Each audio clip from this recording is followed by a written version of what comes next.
السلام علیکم ورحمۃ اللہ تعالی وبرکاتہ۔ محترم و مکرم سامعین و ناظرین، آج کا موضوع ہے اجمیر معلیٰ بارگاہ خواجہ غریب نواز رضی اللہ تعالی عنہ میں امام عشق و محبت اعلیٰ حضرت رضی اللہ تعالی عنہ کی حاضری۔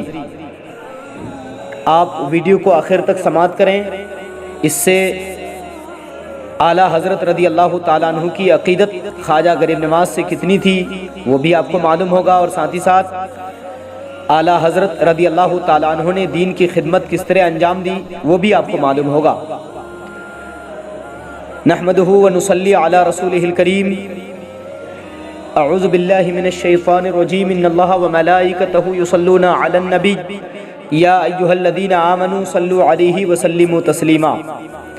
اللہم صلی علی سیدنا مولانا محمد بارک وسلم صلو علیہ صلاۃ و سلام علیک یا رسول اللہ صلی اللہ تعالی علیہ وسلم۔ سنانے اپنی بربادی کے افسانے کہاں جاتے، تیرا در چھوڑ کر خواجہ یہ دیوانے کہاں جاتے۔ ہمیشہ بھیک ہم نے تو اسی چوکھٹ سے پائی ہے، ہم اپنا دامن امید پھیلانے کہاں جاتے۔ تمہارے سر پہ خواجہ تاج ہے مشکل کشائی کا، ہم اپنی الجھنیں اوروں میں سلجھانے کہاں جاتے۔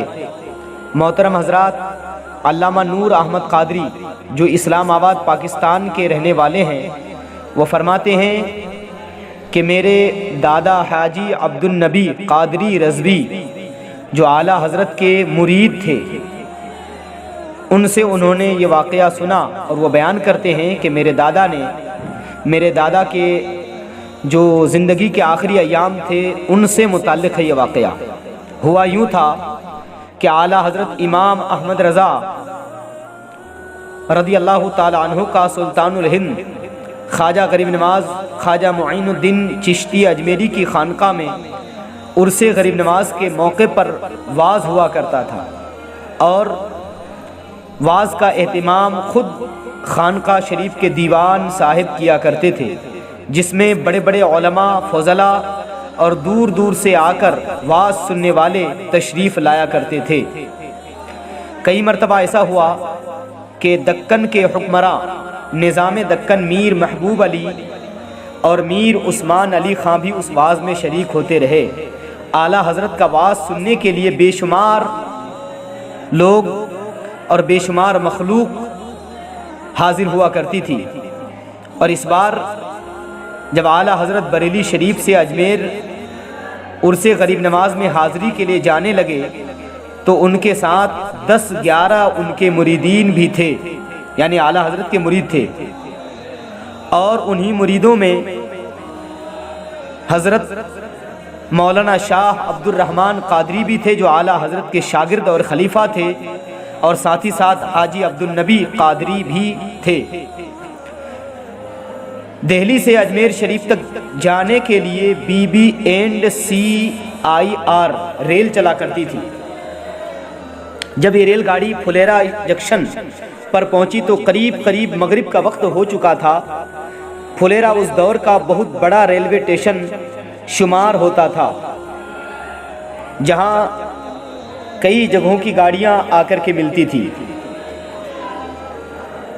ان تمام دوسری لائنوں سے آنے والی گاڑیاں وہاں رکتی تھی، اور وہیں سے پھر اجمیر کی طرف مسافرین گاڑی میں بیٹھ کے اجمیر جایا کرتے تھے۔ بہرکیف جب اعلیٰ حضرت سفر کر رہے تھے تو پھلیرا جنکشن پر پہنچتے ہی مغرب کی نماز کا وقت ہو گیا۔ اعلیٰ حضرت نے اپنے ساتھ والے مریدین سے فرمایا کہ نماز مغرب کے لیے جماعت پلیٹ فارم پر ہی کر لی جائے۔ چنانچہ چادریں بچھائی گئی، اور لوگوں میں سے جن کا وضو نہ تھا انہوں نے تازہ وضو کر لیا، اور اعلیٰ حضرت ہر وقت باوضو رہتے۔ چنانچہ آپ نے فرمایا کہ میرا وضو ہے اور امامت کے لیے آپ آگے بڑھے، اور پھر فرمایا کہ آپ سب لوگ پورے اطمینان کے ساتھ نماز ادا کریں۔ انشاءاللہ گاڑی ہرگز اس وقت تک نہ جائے گی جب تک ہم نماز پورے طور سے ادا نہیں کر لیتے۔ آپ لوگ قطعاً اس بات کی فکر نہ کریں اور پوری یکسوئی کے ساتھ نماز ادا کریں۔ یہ فرما کر اعلیٰ حضرت امام احمد رضا رضی اللہ تعالی عنہ امامت کرتے ہوئے نماز شروع کر دیتے ہیں، اور مغرب کے فرض کی جب ایک رکعت ختم ہوتی ہے تو ایک دم گاڑی نے سیٹی دے دی۔ پلیٹ فارم پر دیگر بھرے ہوئے مسافر تیزی کے ساتھ اپنی اپنی سیٹوں پر گاڑی میں سوار ہو گئے، مگر آپ کے پیچھے نمازیوں کی ایک جماعت پورے استغراق کے ساتھ، پورے انہماک کے ساتھ، دل جمعی کے ساتھ نماز میں اس طرح برابر مشغول رہی کہ دوسری رکعت مغرب کے فرض ہو رہی تھی کہ گاڑی نے اب تیسری اور آخری گھنٹی دے دی۔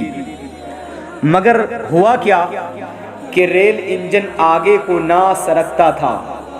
میل گاڑی تھی، کوئی معمولی پیسنجر گاڑی نہ تھی، اس لیے ڈرائیور اور جتنے گارڈ تھے سب بہت پریشان ہوئے کہ آخر کیا ہوا، گاڑی آگے کیوں نہیں جاتی۔ کسی کی سمجھ میں نہیں آتی، کسی کی سمجھ میں نہیں آتا کہ کیا کیا جائے۔ آخر میں انجن کو ٹیسٹ کرنے کے لیے ڈرائیور نے گاڑی کو پیچھے کی طرف ڈھکیلا تو گاڑی پیچھے کی سمت چلنے لگی۔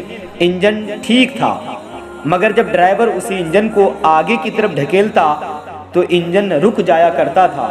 آخر اتنے میں اسٹیشن ماسٹر جو انگریز تھا اپنے کمرے سے نکل کر پلیٹ فارم پر آیا اور اس نے ڈرائیور سے کہا کہ انجن کو گاڑی سے کاٹ کر دیکھو آیا چلتا ہے یا نہیں۔ چنانچہ اس نے ایسا ہی کیا، انجن کو گاڑی سے کاٹ کر چلایا تو بخوبی پوری رفتار سے چلنے لگی۔ اور پھر مگر جب ریل گاڑی کے ڈبوں کے ساتھ جوڑ کر اسی انجن کو چلایا گیا تو پھر وہ اسی طرح جام ہو گیا اور ذرہ برابر چلنے سے اس نے انکار کر دیا۔ سب لوگ بڑے حیران و پریشان تھے کہ آخر ماجرا کیا ہے، انجن ریل کے ساتھ جڑ کر آگے کیوں نہیں جاتا۔ اسٹیشن ماسٹر نے گارڈ سے پوچھا جو نمازیوں کے قریب ہی تھا کہ یہ کیا بات ہے کہ انجن الگ کرو تو چلنے لگتا ہے اور ڈبوں کے ساتھ جوڑ دو تو بالکل پٹری پر جام ہو کر رہ جاتا ہے۔ وہ گارڈ مسلمان تھا، اس کے ذہن میں بات آ گئی۔ اس نے ماسٹر کو بتایا کہ سمجھ میں یہ آتا ہے کہ یہ بزرگ جو نماز پڑھ رہے ہیں اور ان کے پیچھے بہت سارے لوگ نماز ادا کر رہے ہیں، کوئی بہت بڑے اللہ کے ولی معلوم ہوتے ہیں، یقیناً اس کے علاوہ کوئی اور ٹیکنیکل وجہ نہیں ہے۔ جب تک یہ بزرگ اور ان کی جماعت نماز ادا نہیں کر لیتے یہ گاڑی مشکل سے چلنے پہ چلے۔ خدا تعالیٰ کی طرف سے ان ولی اللہ کی کرامت معلوم ہوتی ہے، بس اب ان کے نماز ادا کرنے تک انتظار ہی کرنا پڑے گا۔ اسٹیشن ماسٹر کو یہ بات سمجھ میں آ گئی اور وہ کہنے لگے کہ بلا شبہ یہی بات معلوم ہوتی ہے۔ چنانچہ وہ نمازیوں کی جماعت کے قریب آ کر کھڑا ہو گیا۔ نماز میں اعلیٰ حضرت کا اور ان کے مریدین کا اس قدر استغراق عبادت اور خشوع و خضوع کا یہ عالم تھا کہ ادھر ادھر بالکل کسی کی توجہ نہ تھی۔ انگریز اس کی مادری زبان انگریزی تھی، مگر وہ اردو اور فارسی کا بھی ماہر تھا اور وہ بے تکلف اردو میں کلام کرتا تھا۔ گارڈ کے ساتھ اس کی یہ ساری گفتگو ہو رہی تھی۔ غرض کے اعلیٰ حضرت عظیم البرکت نے سلام پھیرا اور بآواز بلند درود شریف پڑھ کر دعا مانگنے میں مصروف ہو گئے۔ جب دعا سے فارغ ہوئے تو آگے بڑھ کر نہایت ادب کے ساتھ اسٹیشن ماسٹر انگریز نے اردو ہی میں عرض کیا، حضرت ذرا جلدی فرمائیں، یہ گاڑی آپ ہی کی مصروفیت عبادت کے سبب چل نہیں رہی۔ اعلیٰ حضرت نے فرمایا بس ابھی نماز پڑھ کر ہم لوگ تھوڑی دیر میں فارغ ہوں گے اور انشاءاللہ پھر گاڑی چلنے لگے گی۔ آپ جانتے ہیں کہ نماز کا وقت ہے، کوئی بھی سچا مسلمان نماز قضا نہیں کر سکتا۔ نماز ہر مسلمان پر فرض ہے، فرض کو کیسے چھوڑا جائے؟ گاڑی انشاءاللہ نہیں جائے گی جب تک ہم لوگ اطمینان کے ساتھ نماز ادا نہیں کر لیتے۔ اسٹیشن ماسٹر پر اسلام کی ہیبت طاری ہو گئی۔ اعلیٰ حضرت اور ان کے مریدین نے سکون کے ساتھ جب نماز پورے طور پر ادا کر لی اور دعا پڑھ کر فارغ ہوئے تو اعلیٰ حضرت نے اسٹیشن ماسٹر سے فرمایا انشاءاللہ اب گاڑی چلے گی، ہم لوگ نماز سے فارغ ہو گئے ہیں، یہ کہا اور ماں اپنے سب ہمراہوں کے گاڑی میں بیٹھ گئے۔ گاڑی نے سیٹی دی اور چلنے لگی۔ اسٹیشن ماسٹر نے اپنے انداز میں سلام کیا، آداب بجا لایا مگر واقع کرامت کا اس کے ذہن و دل پر ایک بہت بڑا اثر پڑا۔ بہرکیف گاڑی کے ساتھ اعلیٰ حضرت اور ان کے یہ چند مریدین اجمیر شریف روانہ ہو گئے، مگر اسٹیشن ماسٹر سوچ میں پڑ گیا۔ رات بھر وہ اسی غور و فکر میں رہا اس کو، اور وہ صبح کا انتظار کیا۔ جب صبح ہوئی تو وہ اپنے چند افراد خاندان کے ساتھ حاضری کے لیے اجمیر شریف کو چل پڑا تاکہ درگاہ خواجہ غریب نواز میں حاضر ہو کر اعلیٰ حضرت کے دست پاک پر اسلام قبول کرے۔ جب اجمیر شریف پہنچا تو دیکھا کہ درگاہ شریف کے شاہجہانی مسجد میں اعلیٰ حضرت کا ایمان افروز واعظ ہو رہا ہے، یعنی تقریر ہو رہی ہے۔ وہ واعظ میں شریک ہوا، تقریر میں شریک ہوا، بیان سنا، اور جب واعظ ختم ہوا قریب پہنچ کر اس نے اعلیٰ حضرت کے ہاتھ چوم لیے اور عرض کی کہ جب سے پھولیرا اسٹیشن سے ادھر روانہ ہوئے ہیں میں اس قدر بے چین ہوں کہ مجھے سکون نہیں آتا۔ آخر اپنے افراد خاندان کے ہمراہ یہاں حاضر ہو گیا ہوں اور آپ کے دستے مبارک پر اسلام قبول کرنا چاہتا ہوں۔ آپ کی یہ روحانی کرامت دیکھ کر مجھے اسلام کی آسمانی صداقت کا یقین کامل ہو گیا ہے، اور مجھے پتہ چل گیا ہے کہ بس اسلام ہی خدائے تعالیٰ کا سچا دین ہے۔ چنانچہ اعلیٰ حضرت امام احمد رضا رضی اللہ تعالی عنہ نے ہزاروں زائرین دربار خواجہ غریب نواز رحمت اللہ تعالی علیہ کے سامنے اس انگریز کو اور ان کے خاندان کے جملہ افراد کو وہی کلمہ پڑھایا اور مسلمان کیا، اور اس کا نام اسلامی نام رکھا، یعنی غوث پاک کے نام پر عبد القادر نام رکھا۔ اس کا انگریزی نام رابرٹ تھا، اور رابرٹ صاحب کے نام سے وہ مشہور تھا۔ آپ نے اس کو مسلمان کرنے کے بعد سلسلہ قادریہ میں اپنا مرید بھی کیا، اور یہ ہدایت بھی فرمائی کہ ہمیشہ اتباع سنت کا خیال رکھنا، نماز کسی بھی وقت نہ چھوڑنا، روزہ کی پابندی بھی ضروری ہے، اور جب موقع ملے تو حج بھی ضرور کرنا، اور زکوٰۃ ادا کرنا، اور ہمیشہ خدمت دین کا خیال رکھنا، اس لیے کہ اسلام کا پھیلانا بھی قرآن پاک نے ہر مسلمان کے لیے ضروری قرار دیا ہے۔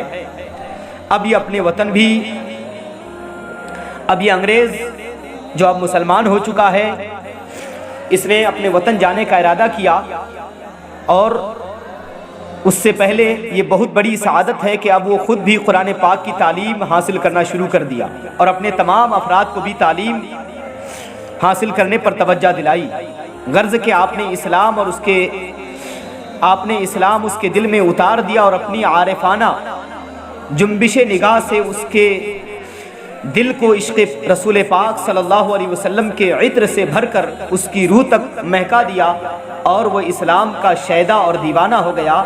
اس انگریز کے قبول اسلام کا یہ واقعہ اس وقت کا ایک اہم واقعہ تھا، اس لیے کہ انگریز کوئی معمولی درجہ کا انگریز نہ تھا، بلکہ یہ ایسے گھرانے کا فرد تھا جس کے بہت سے افراد ہندوستان میں اور اسی طرح انگلستان میں مناصب جلیلہ پر فائز تھے، اہل علم اور باوقار لوگ تھے، اور عیسائی مشن کی بڑی سرپرستی کیا کرتے تھے۔ اس انگریز کے ماں افراد خاندان مسلمان ہونے کے اس واقعہ سے عیسائی مذہب میں ایک کوہرام برپا ہو گیا۔ پھر اس نو مسلم انگریز نے جیسا بزرگوں نے بتایا زندگی بھر اسلام کی بڑی خدمت کی، اور قرآن کریم ختم کرنے کے بعد ہندوستان سے اپنا وطن واپس لوٹ گیا، اور وہاں جا کر اسلام کی خدمت کے لیے وقف ہو گیا۔ اعلیٰ حضرت امام احمد رضا رضی اللہ تعالیٰ عنہ کی روحانی کرامت اور عارفانہ جنبش نگاہ نے اس کی ساری کایا پلٹ دی اور منزل پر پہنچا دیا، اور اس کو ملت اسلامیہ کا ایک مستحکم ستون بنا دیا۔ اللہ تبارک و تعالیٰ نے اعلیٰ حضرت رضی اللہ تعالیٰ عنہ کو یہ تاثیر دی تھی، اور آپ کے اندر یہ کرامت تھی کہ آپ نے اپنی کرامت کے ذریعے لوگوں کے دلوں میں اسلام کی محبت ڈال دی، اور اس سے یہ بھی معلوم ہوا کہ اعلیٰ حضرت کو بارگاہ غریب نواز سے کتنی عقیدت اور کتنی محبت تھی کہ آپ وہاں ایمان افروز واعظ اور تقریر کیا کرتے تھے، اور وہاں بڑے بڑے علماء فضلاء اور شاہان وقت آپ کے واعظ میں شامل ہوتے تھے۔ اللہ رب العزت ان بزرگان دین کا ہمیں صدقہ عطا فرمائے، اور ہمیں بھی اسلام کو پھیلانے اور اتباع سنت صلی اللہ تعالیٰ علیہ وسلم میں زندگی گزارنے کی توفیق عطا فرمائے، آمین بجاہ طٰہٰ و یاسین۔